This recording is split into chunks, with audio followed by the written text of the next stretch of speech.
Welcome to our March 2026 School Board Update. I'm Superintendent Bill Adams, and with me today is Board Chair Justin Boss. We'll start things off with, we had a presentation by two of our teachers that covered our career and technical education programs out at Willmar Senior High School.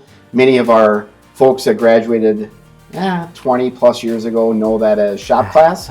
But it's expanded, so it encapsulates a variety of different opportunities for kids, from floral design, welding, home maintenance, and a variety of other programs.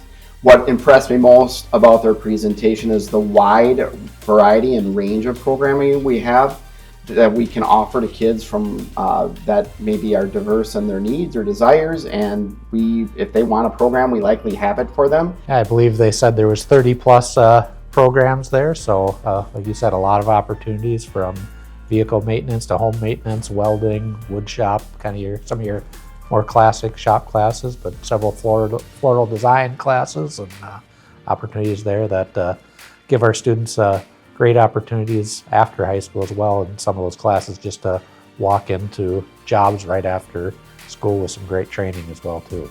And what I'd say to that is, you and I probably hear comments and with other people talk about in the community that schools need to offer that programming again. And in reality, we never have gone away from offering that programming. It's just we offer much more than what you and I would have ever been offered when we were in senior high. Teaching and Learning Director Carrie Thomas shared an update with the board regarding a math curriculum update.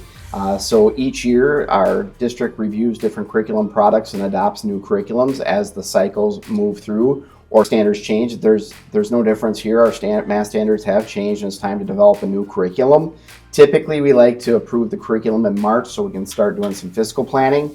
But this year, we're going to move that back to May because there's some other barriers in the way right now that our Director of Teaching and Learning is walking through. And so that will likely be recommended and approved in May. We also got a legislative update from our Finance Director and from Dr. Adams. Legislature's just kind of getting going, but the original budget assumptions seemed a bit more positive than originally projected. Surplus for the next couple years is projected before kind of tailing off after that. But again, those are just projections with a lot of unknowns with federal funding. That could change as well too, but a little better news than originally projected there. So that should be helpful for creating future budgets. Every month we have a long list of gifts and donations. This month totaling over $20,000, $20,395 from a wide variety of individuals, businesses, and organizations. So like I said before, that's a long list every month, and we certainly appreciate all those donations to our district to allow a lot of different programs to happen. Amazing and supportive community, that's for sure. The board also passed a resolution about online learning programs. So we offer STARS Online, which is an online program for students K through 12. And what I've recognized throughout my years in this role as superintendent is sometimes folks will enroll into those programs and then they will learn from home but not do anything within the program.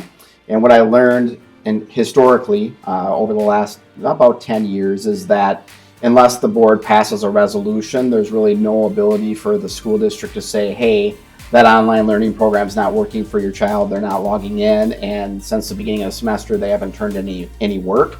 By the board passing this resolution, it gives the school district an opportunity to be able to say, hey, we need your students back in seats in the school buildings because the online platform is not working for your child.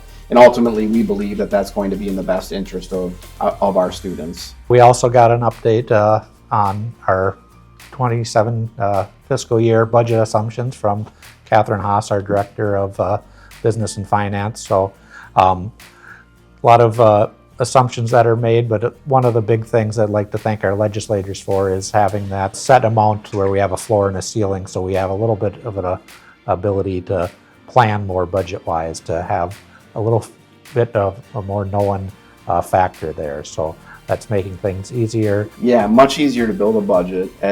Typically, we wouldn't find out what our new per pupil formula increase was until the end of the legislative session in May.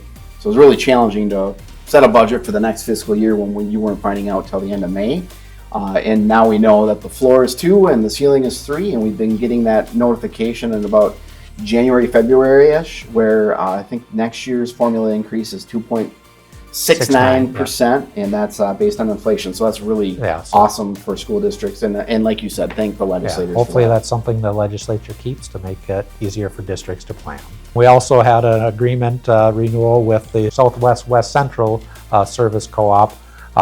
We did reduce some of our programs they have with them. Next year we will not have assistant special ed coordinator with them, but having some more people in-house, and we continue to try to hire more of those positions in-house, but do have school psychologists and speech and language pathologists, physical therapists, occupational therapists. A lot of those programs are in co-op with them, so those will continue, but every year try to hire more of those people in-house where we can. It's actually the special education director that we won't hire next year, and that coordinator.